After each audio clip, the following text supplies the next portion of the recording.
Қайырлы күн достар, қалайсыздар? Бүгін біздер осындай пористый оладьи дайындайтын боламыз. Ол үшін бізге ұн, ас содасы, жылы сүт, шекер, сұйық май және жұмыртқа қажет болады.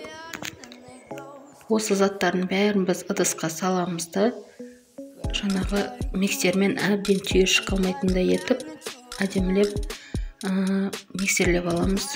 Сосын оны 10 минутқа қоя тұрамыз. Содан кейін табамызды қыздырып, май жақпай, қамырымызды үстіп құямыз.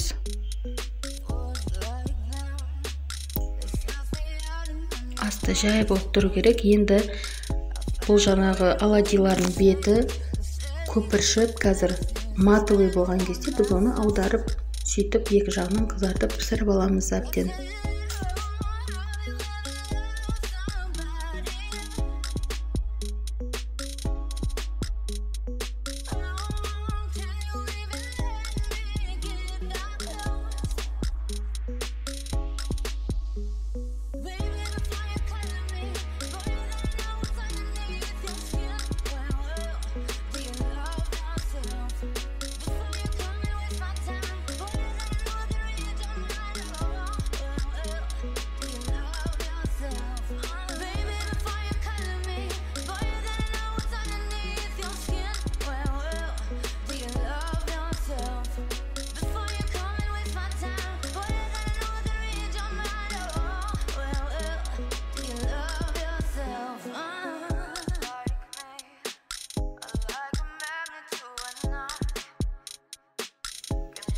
Бұл оладьиларымыз осылай тез дайындалады. Мінекей дайын болып шықты.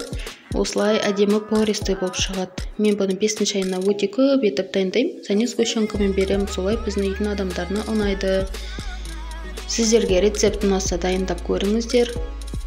Және лайк басып, комментарий жазып тіркеліп кетуді ұмытпаңыздар.